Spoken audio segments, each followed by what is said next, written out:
You're listening to Autumn on the Air, the weekly podcast that brings you conversations about the impact of research commercialization and the people who make it happen. Join us for interviews with patent and licensing professionals, innovators, entrepreneurs, and tech transfer leaders on the issues and trends that matter most.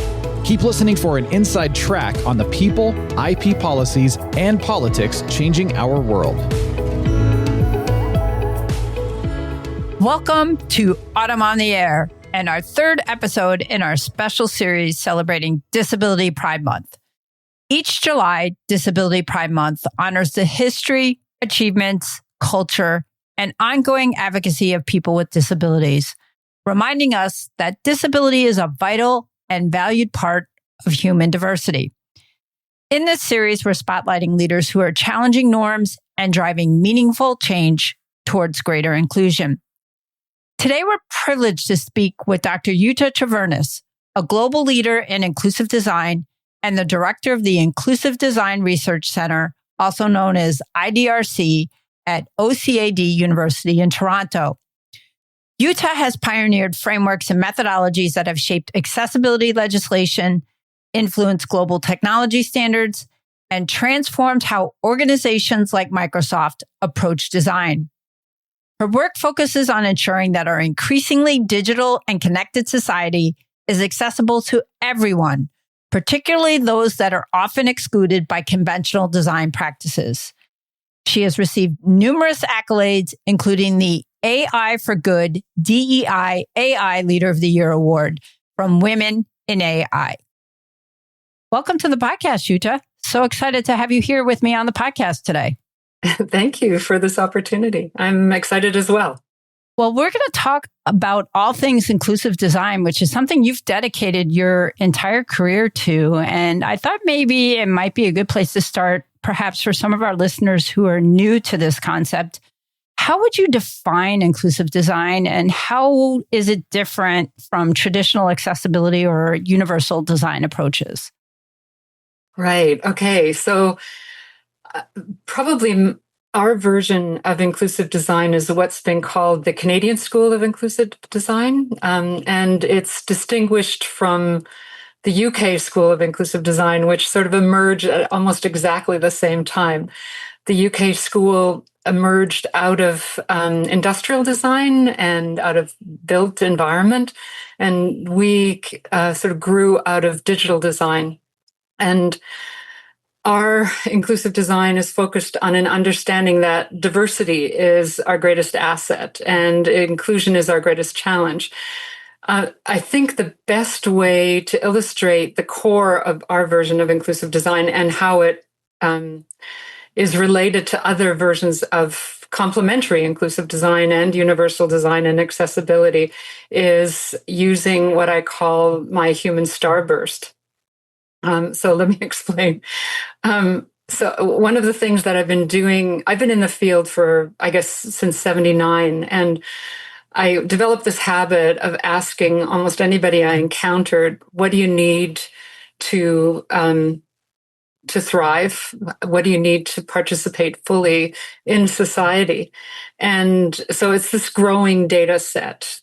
And when we started to get into data plotting and data visualization or data and analysis, the only way that I could plot it was as a multidimensional scatter plot, basically. And this resembles a starburst.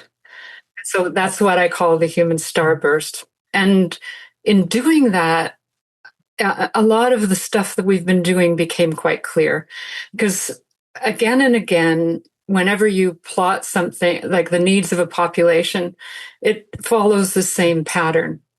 It's the pattern that Pareto noticed when he created the 80-20 rule. It looks like many bell curves plotted over each other. It's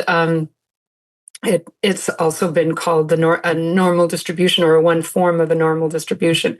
So what you have is in the middle, you have a cluster of about 80% of all of the needs that you've gathered within the population.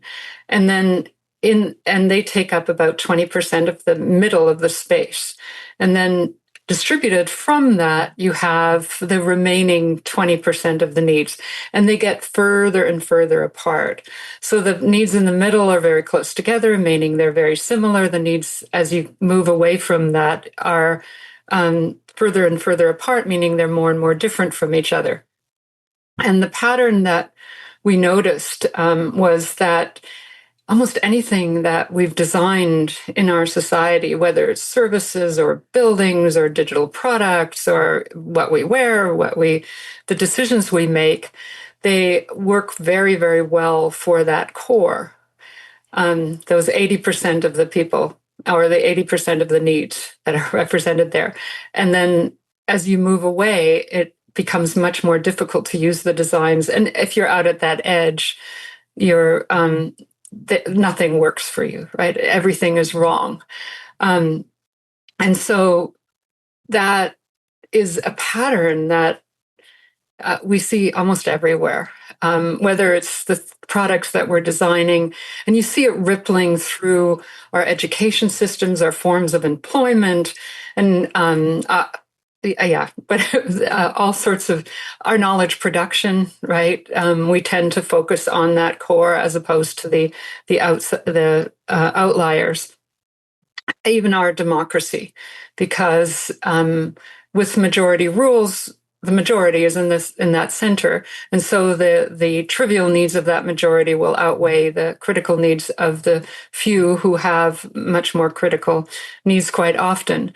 If we don't also focus on human rights. The reason I brought up the starburst is one of the things we also noticed is that if we're looking for innovation, and if we're looking to have room to change, right? Because what is happening in our society right now? It's crisis after crisis after crisis. And obviously we need choices for how we can address these crises. And so it is that unexplored 80% of the terrain and the people that are familiar with it that are the source of innovation. And if we design out to that edge, then everybody has room for change, right? If you design with the people that are struggling right now, we design systems that are much more adaptive so that when we find ourselves inevitably struggling as well, we'll have room for change. So what was this Canadian School of Inclusive Design tries to start at the outer edge. So recruiting the people that who are missing from our current designs, for whom the systems are currently not working, and designing with them so that we create as adaptive a system as possible. The UK School of Inclusive Design is about finding the business motivations to push out from the center. And so they're complementary. Hopefully, by using both, so that what they're looking at is what is the highest incidence feature that you should be adding to increase your customer base. And here are the business benefits that you gain from that. Universal design, because it came out of originally with Ron Mace and out of built environments where you built environments are not as flexible as digital systems, right? A door is a door, and you need to make it one size fits all. But even there, to some extent, we've been looking at how can we push even that to address a larger spectrum of individuals. I want to touch on, you mentioned digital there a second ago, and I want to ask you why inclusive design is so critical in our digitally transformed and globally connected society in this day and age. Oh gosh, how much time do you have? I think there's a general acknowledgement that the trajectory of this global human experiment that we're on is not headed in the right direction, right? We have growing disparity. We're destroying our home, the planet. We have warfare. We have polarization. So we've set ourselves up for crisis upon crisis. And we keep resorting to the old patterns that landed us here in the first place. If we want a different outcome, we need to fundamentally rethink our assumptions and processes. And the digital world, they constantly talk about, oh, this is transformational, that it's so much more innovative, but we aren't actually truly transforming or innovating. It's basically replicating the same pattern again and again, more efficiently, effectively, and maybe consistently. That same notion of design, that if we design our systems with the people that are struggling, we create systems that work for us when we are inevitably finding ourselves struggling. So I'll give you a very mundane example of why inclusive design, or where inclusive design actually has been a positive step. When we designed the inclusive master's program that I launched at OCAD U back in 2010, we wanted to ensure that it worked for the largest range of needs, the largest number of perspectives of the students, because we wanted a radical diversity of students to come into the cohort. And so we made it hybrid, so students would have the choice to attend remotely, in person, or asynchronously. We made sure that the information was accessible in a number of formats, and that class participation could take a variety of forms. So we tried to add choices so that there was a diversity of everything. So, and we created processes as well to support sort of a cohesive learning community with collaboration rather than competition, and collective responsibility, so that the whole cohort was responsible for their peers and classmates to ensure that they all experienced success. So when COVID hit and the lockdown happened, we didn't need to change anything. There was no blip, there was no change, there was no adjustment, not just from a technical perspective, but also from a social perspective, because we'd set up those social structures so that people could be supported. And we figured out ways of fighting that isolation, because people were already, we had established those relationships and lines. Yeah, they were essentially already adapted because you had this program put in place. So it wasn't like learning and adjusting to something totally new. Right. That's really amazing. Yeah. And I'm assuming you're continuing that program even post-COVID. It's just continuing on. Yeah. I mean, it started back in 2010, so 10 years before COVID. Yeah. That really was early compared to a lot of other places that were obviously forced during COVID to have to adapt. So, Jutta, I wanted to ask you, I know that leading organizations have adopted your frameworks and methodologies, and you've influenced legislation worldwide. What do you see as some of your most significant contributions to the field of inclusive design? Oh, I hate these kinds of questions because there's no one, I mean, it's an ongoing process. I don't believe in solutions and completion. These are not problems that can be fixed and dismissed, where you can say, okay, that's done, and pat ourselves on the back and say, look, isn't this wonderful? But what I'm most proud of is the students that take this mindset and expand it, the organic growth of a new way of looking at things. My terminal, which is also kind of degree, is in engineering. I'm not an engineer. I'm more of a crazy gardener at heart. Plant the seeds and then watch them grow in completely unexpected ways.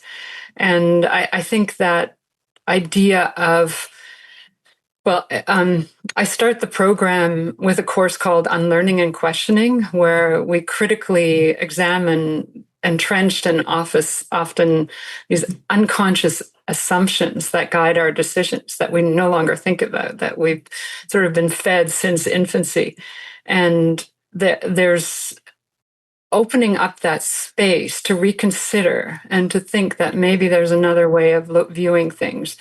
And they include things like this notion of the average man, right? That came with Quetelet, when there really isn't anybody average, which leads to statistical reasoning, which has now been equated with truth and evidence. And the notion of the sort of social Darwinism notion of survival of the fittest being the fuel of evolutionary advance, when in fact it's adaptation, and that we actually established language during relaxed selection rather than survival of the fittest.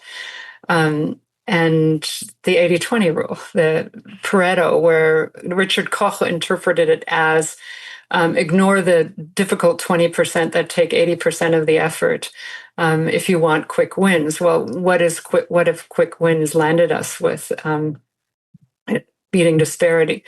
The Dewey Decimal System and all the bigotry that was entrenched in that we still use to classify things, even in an AI age. So all of those things, to start rethinking some of those and creating a community of critical thinkers that can think about how do we find an alternative that is not going to land us where we seem to be headed right now. Now, I want to turn and ask you about IDRC's We Count project. I know that addresses bias and exclusion in the data economy, particularly with people with disabilities. Talk to us about some of the biggest challenges you've encountered in removing bias from data systems, and how does inclusive design help address some of those? Right. So most people became familiar or became aware or started to engage with AI during ChatGPT, right? But at that point, AI was already affecting major decisions, critical decisions in everyone's life. And the what I call the second generation of AI, which isn't sort of the rules-based robotic systems that were the or what I call the first generation, is based upon statistical reasoning, finding an optimal pattern of the past, automating, amplifying, and accelerating that. So with WeCount, what we've been trying to do is to set out the alarm that if we continue in this pattern, we are, doing quite a bit of harm to not just people who tend to be outliers, but to ourselves in general. An example would be within employment, where the Equal Opportunity Employment Commission, or whatever, EEOC in the US, said that for hiring systems, more than 90% of organizations are using some form of AI hiring tool. And what we're doing there is we are taking what is perceived through the data as the optimal pattern or the optimal employee, who's been most productive, who has stayed the longest. So all of these sort of HR employment metrics, and trying to find somebody that matches that. And then the employer can fine tune it. Well, it is amplifying the discrimination that was already there in the hiring system, but it's also leading to organizational monocultures. And so those are what are called data exploitation algorithms, or the AI is using the data to make a decision.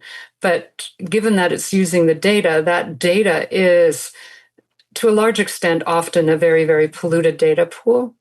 And the patterns that are seen as optimal are based upon very restricted and possibly dubious metrics within the algorithms. When ChatGPT came out, we were, or these large language models, more general AI, it's an even larger pool of polluted data, and there's absolutely no guidance, so that all of the nasty things that are there are not in any way filtered out.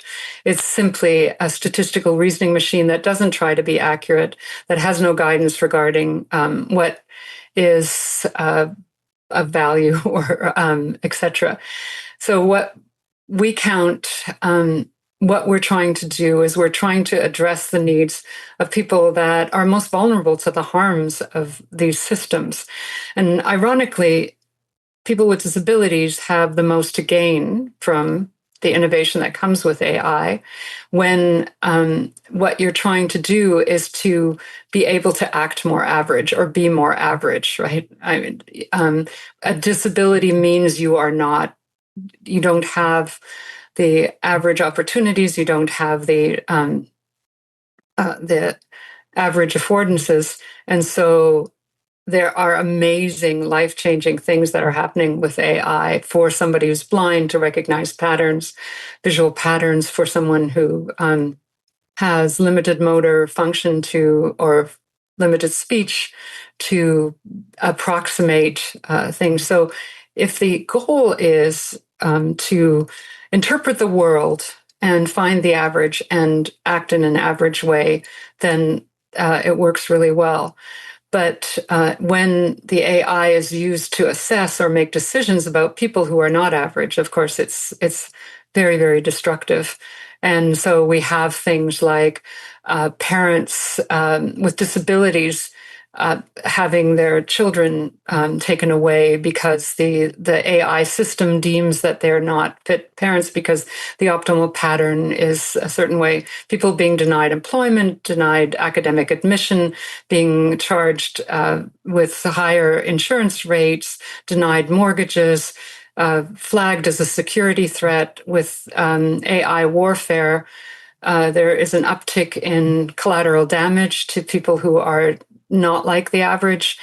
And one of the things that we've been looking at quite a bit lately is what is called iatrogenic death and illness. So because we're using AI to make decisions about what health intervention you require, they're used for triage and in medical calculators. What is deemed to be evidence-based medicine is now based upon those calculators. And so if you're not like the average, then the treatment that you're given is wrong, right? And so it's causing harm and death and illness from the treatment rather than from the illness. And to pile on top of that, insurance companies are now saying, we won't pay for any treatment that isn't verified by these medical calculators in the interest of evidence-based medicine. So it's this vicious cycle that is being caused. So with WeCount, what we're trying to do is we are trying to alert people to these harms, but then also propose alternative ways of addressing AI. How do we can we invert the algorithm? So for hiring, say, can we, instead of trying to find somebody that matches the optimal employee of the past, look for missing perspectives within the organization? Look at the data pool of applicants and find somebody that has something new and innovative. One way one strategy that we use to try to get people to understand it is in our inverted word cloud. So a lot of people have been engaged in these word cloud exercises, Menti or whatever. There's a number of these products where you're part of a presentation or a group or a workshop and a question is asked and then everybody makes a response. The average response goes to the center and grows in size. And so that catches your attention and you want to be average, you want to fit in, right? And that then it becomes this echo chamber. What we've done is inverted that. So it's the unique, novel words that grow and go to the center. So you are then growing ideas as opposed to entrenching existing average ideas. But the same sort of inversion can happen in the employment or in academic admissions, etc. We're also doing things like we have something called the trust meter, where we signal that the person you're deciding about or the scenario that you're deciding about with this AI system is out of distribution. So whatever decision the AI gives you is going to be wrong. So don't use the AI at this point.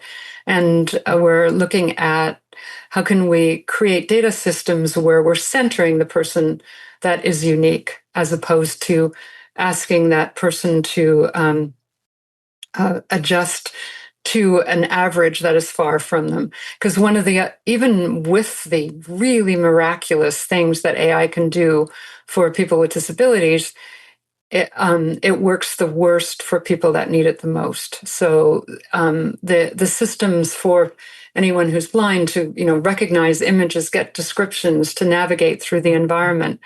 If you're in say a very poor environment, or if it's in a language that the system wasn't trained on, then it's not going to work.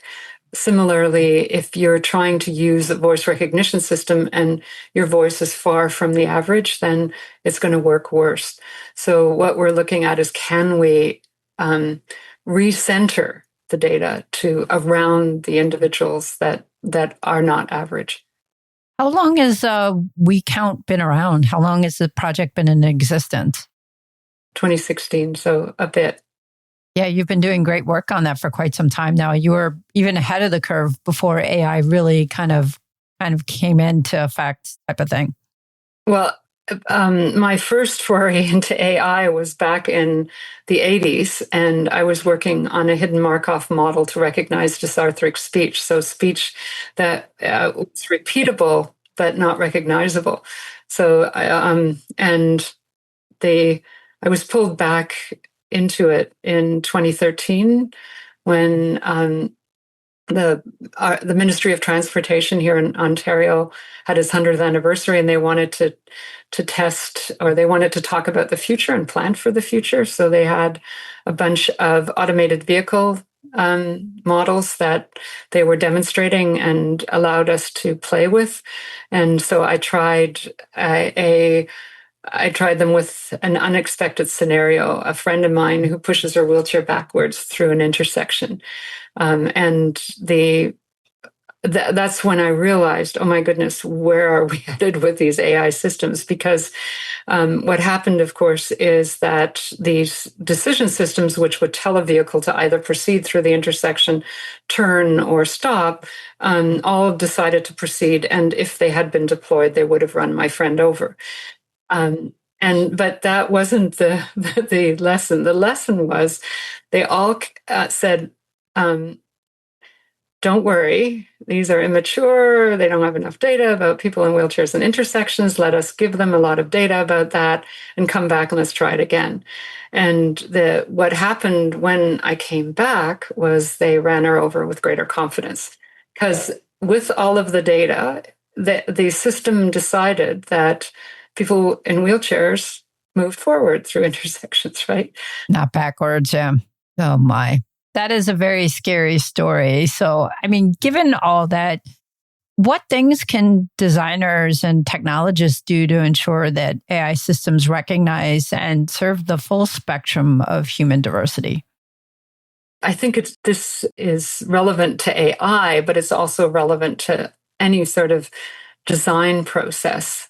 It engaged the intended beneficiaries and the people that are missing or that have the most difficulty with whatever you're designing from the very outset in the problem framing stage of the process, not just to confirm your assumptions. So it's going to benefit your process significantly because you'll get new ideas. I mean, there is the much talked about curb cut effect, which, curb cuts in sidewalks were intended for people with disabilities, but of course they are used by everybody. And there's so many examples. Almost any really disruptive or transformative invention, the motivation for it was a challenge that was being addressed for someone that was unlike the average. So engage people that are perhaps complaining about your surface or your design, people that are currently missing, if you look, and bring them in, or the people that are the intended beneficiaries of whatever you're trying to design, and bring them in right from the beginning to actually frame the goal, the problem statement. So many of our listeners work in technology transfer and research commercialization. What do you think tech transfer professionals should know about inclusive design to help ensure that innovations are accessible and beneficial to the widest possible audience? I don't believe in the waterfall process. So this notion of tech transfer to some extent is a little foreign, where you invent something and then you throw it over the wall and persuade people that they need it. And sorry, that was a little catty, but I I believe very much in iterative co-design. You engage your market from the very beginning. They're then invested in the design. They see it as their own already. You don't need to persuade them. And then you also don't have this consumer mindset where you're trying to prove to somebody that this is something good and this is something that they need. They already know it, and they're participating in its continuous refinement. You don't actually need to market it. They will. And you continue to improve it with them. It doesn't need to be perfect or complete either. I mean, it's not this dual-sided thing. The community will work with you to continuously improve it. And that's how we try to do that tech transfer and possibly not commercialization, but what we call our commercialization. So are there some ways that tech transfer offices can embed inclusive design principles into their processes, maybe from invention disclosure to licensing and commercialization? Yeah, engage more with the community. I think the notion of scaling, the sort of finding a formulaic solution and then replicating it through scaling is a very colonial notion. This idea that you have the winning formula and that it's going to work everywhere is not very well informed. So we have inclusive design is also different from design thinking. Design thinking, even design thinking for good, has that what's called the design thinking squiggle, where you iterate, you ideate, it becomes large, open ideas, and then through competitive selection and winner takes all sort of majority rules decision making, whether it's with sticky notes or voting or polls, you come up with the winning solution. But where there's winners, there's losers, right? And so what we have instead is what we call the virtuous tornado, where you bring in the people that are missing, the people that have the greatest challenge with whatever you're trying to design, and then you continuously expand and create an adaptive system that will address more and more needs. And at each iteration, you ask, well, who's missing now? And who is this not serving? Let's bring them in and see how we can expand and make this even more adaptive and flexible. So are there any common misconceptions about inclusive design that you've encountered in the innovation ecosystem, and how did you go about addressing them? One of the biggest myths is that inclusive design costs more, that addressing those needs out at the outer edge actually costs more, whether it's in the design or in the actual implementation of the whatever it is that you've designed. But what we found is that it actually, in the medium to long term, it costs less and it leads to greater longevity. Because if you design only for that middle core, there will be a lot of people that can't use it. They'll ask for modifications. It'll be not as flexible or adaptive as you need it to be. The context will change, so you're going to have to adapt it anyways. So you patch on all these things, and it becomes a very brittle system, and it reaches end of life very quickly. You may not have to spend as much at the beginning, and it may get released faster, but as it progresses, it will become more and more and more expensive, and all of that investment will disappear. But if you design for that entire group of individuals, the full spectrum of what we call the human starburst, then what you're compelled to create a much more flexible and adaptive design. You don't need as much help. You don't need that many patches. It's adaptive as the context changes. You're okay, and so the longevity and the cost in the medium to long term is going to be far less. But of course, at the moment, we have the startup culture, which the intention is not to actually have any longevity, right? It's like make a big enough splash that someone is going to buy you up. And exactly. Yeah.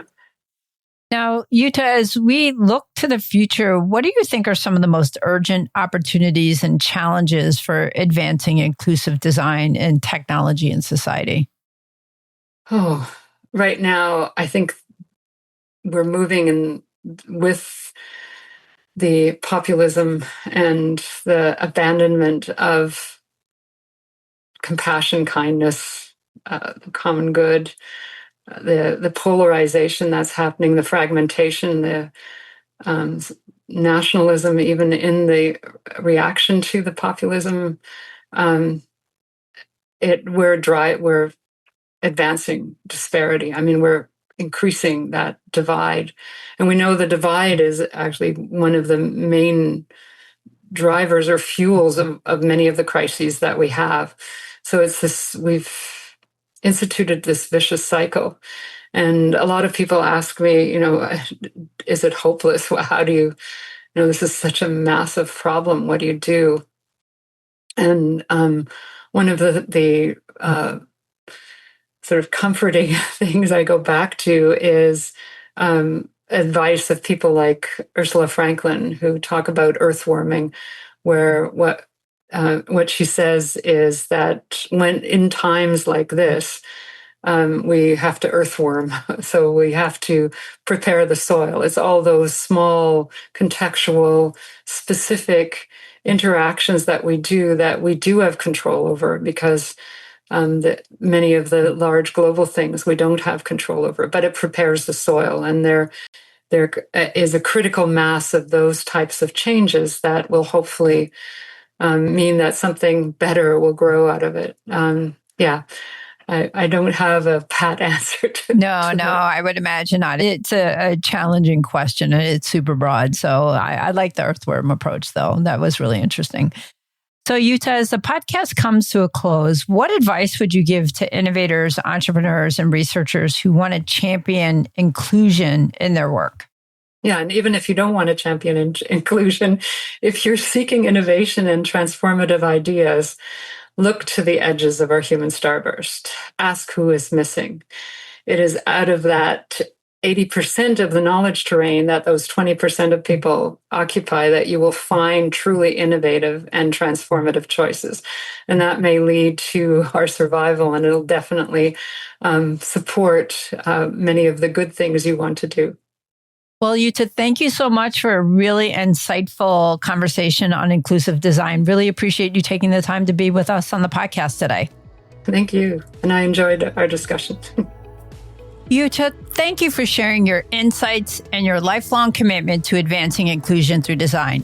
Your vision and leadership are a powerful reminder, especially during Disability Pride Month, of the importance of building a world where everyone belongs and is valued exactly as they are. To our listeners, we hope this conversation inspires you to champion inclusive practices in your own work as well as your communities.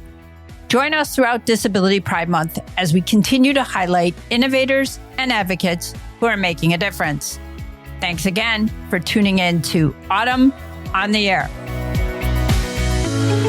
Thanks for listening to Autumn on the Air with Lisa Mueller. Get social with us and share your thoughts. You can tweet us at AUTM or visit us online at autm.net. We'll be back next week on the air. Be sure to join us.